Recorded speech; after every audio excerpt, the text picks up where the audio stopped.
Did you know that Destiny 2 has been around for 5 years and that the Destiny franchise has been around for 8 years, and yet Bungie is still continuing to make the same mistakes that they've made since day one? Hey everybody, I'm LittleBobby here with 59 Gaming Direct, and today we're going to talk about how Bungie has once again managed to anchor a good chunk of their PvP community and a good chunk of their PvE community in one patch yet again. But before we do, if you're new here and you enjoy the content that we make sure you hit that subscribe button, ring that notification bell, and leave a like on this video if you enjoy it. But let's just jump right into this. So yesterday, Bungie put out a hot fix. They've actually been doing really great on making quick changes. They're becoming much more agile, but they put out a hotfix yesterday that ended up alienating a lot of the PvE and PvP community for specific reasons. There were unannounced changes in the hotfix that have made people upset.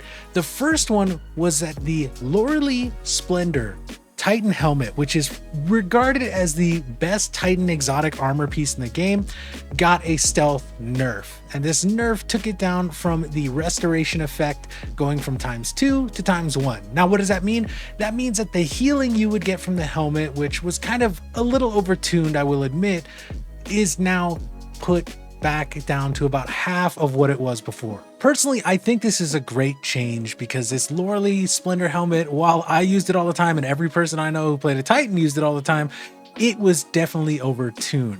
The thing about it is though, they made the change without putting it in the patch notes, and then once the community called them out on it, they said, oh hey, sorry, we made a mistake, we're gonna put it in the patch notes now. Now this is a thing that Bungie has done in the past that we thought they had got over. Are you sure about that?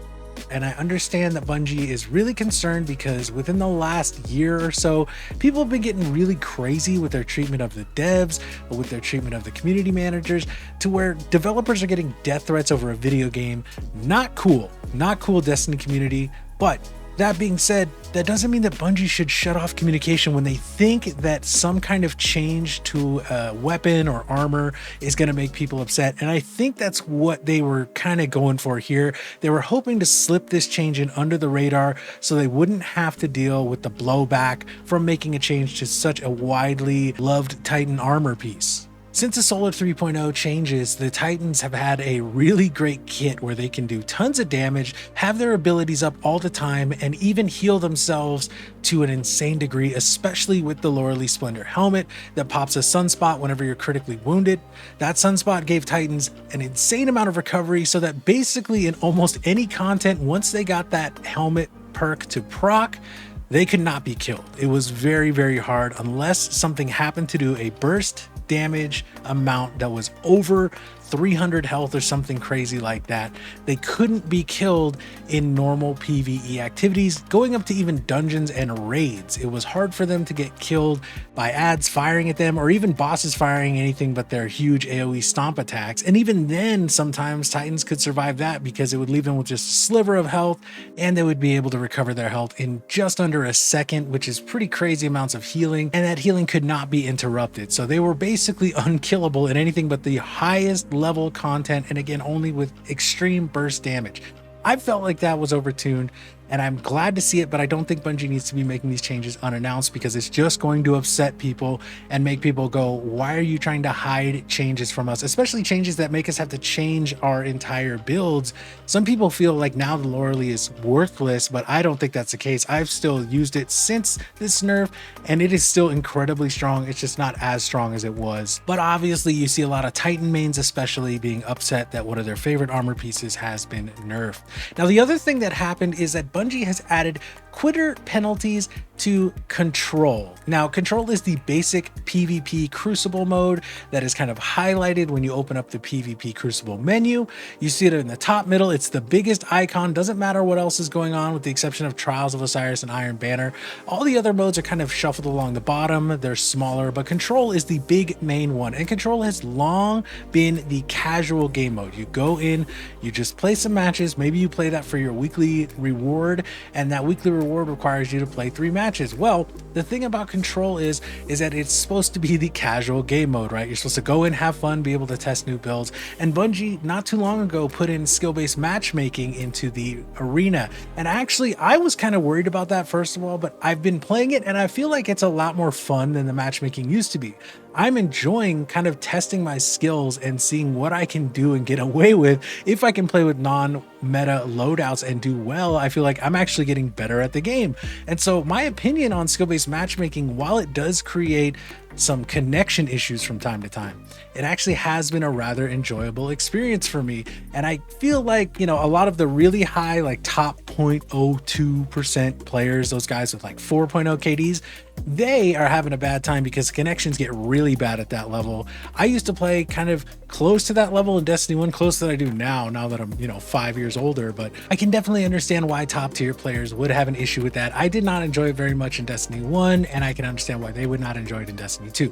However, people in the middle of the skill range have been having a much better time, and I think that's important to consider because that group of people is much bigger than the ones at the very top.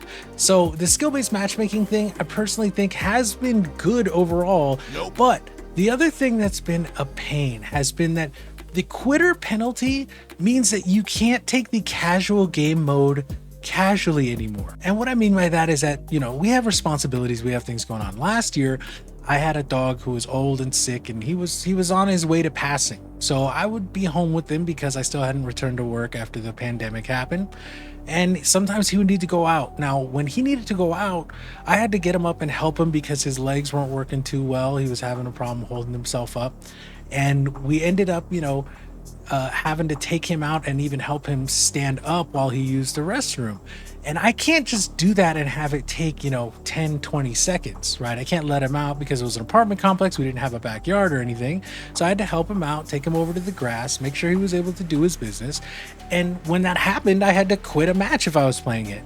Now, with the quitter penalty, I couldn't do that. I would have to quit the match, and then there's a chance that if that happened more than once in, say, a 2 or 3 hour period where I got distracted with something because I have pets, maybe I have to do that a couple times in the span of an hour or two, and it ends up being that I will get suspended and not be able to play for a half hour or an hour. And I think that's a little extreme, right? Not only that, but there's also the point that a lot of content creators I've seen bring up is that some maps in the game do not feel good for certain people to play. Now, I'm okay with most of them, but I really don't like Convergence, but I'll play it, right? It's just not my favorite. But some people don't want to play on certain maps. They don't enjoy the play style you have to adapt on certain maps, right? Like the new Disjunction map. I see a lot of people, especially in the PvP community, say that that Disjunction map is really bad. And I understand that. A lot of people who play Destiny and Destiny 2 like the kind of high octane, really quick movement, really fast paced gameplay.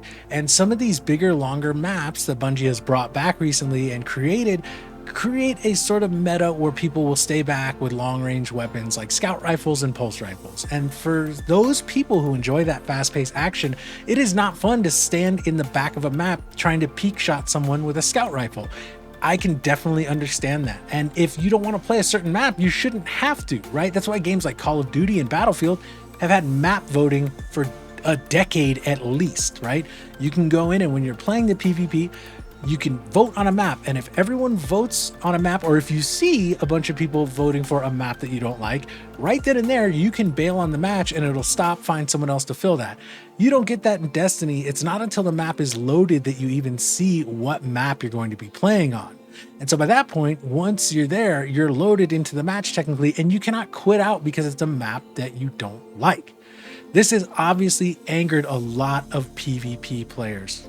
And I totally understand that as well, because if your main draw for this game is PvP, you're not going to have a good time being forced to play on maps because you can't quit, especially with the rotation heavily favoring those newer maps that have been brought back that are long range ones that people don't seem to like in the PvP community. And having quitter penalties in a casual game mode is very strange. I mean, I don't even think Overwatch has those anymore. I know they used to.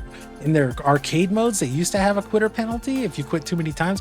I don't think they have that anymore because they understand that like the arcade casual mode is just meant to have fun. People are playing it when they don't want to have to really sit and be engaged and put that commitment in to play the game and be part of a team that's really trying to be competitive. The other issue I have seen brought up is the mention of playing against 4 stacks, 5 stacks, 6 stacks, right? Meaning 6 people on one team are all in a fire team. They're talking to each other, they're coordinating, and you're on a team with a bunch of solos. And I've run into that a bunch, and it is no fun at all.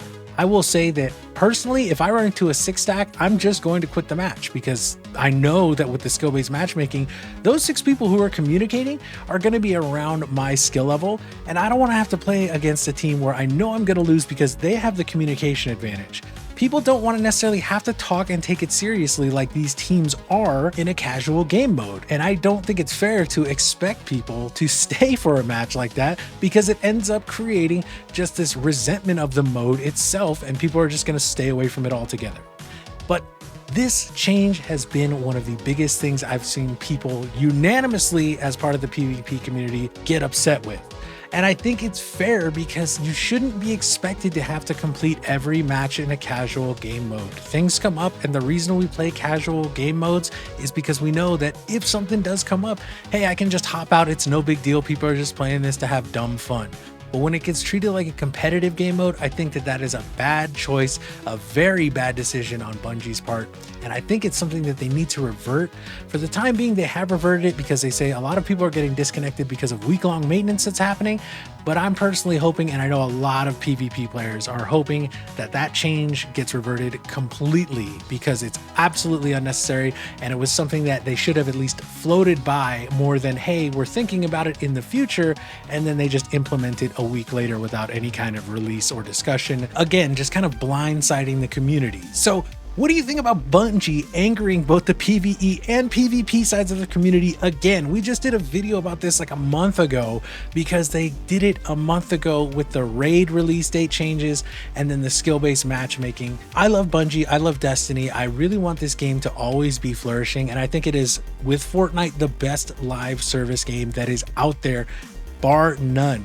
But at the same time, it's really frustrating to see a studio so great, a studio that's so like widely loved as Bungie, doing things to just burn their goodwill. They had a lot of goodwill. They made a lot of great changes to King's Fall. Overall, people were happy with skill-based matchmaking, even if the vocal PvP community was against it. And the Lightfall release was super hype. The new season has been pretty hype. And then all of a sudden they do something again to kind of throw that out the window and get every part of their community upset. What do you think about these changes? Let us know in the comments down below. And guys, again, I'm LittleBobby here with 5 Gaming Direct. I want to thank you so much for watching today, and we hope to see you soon.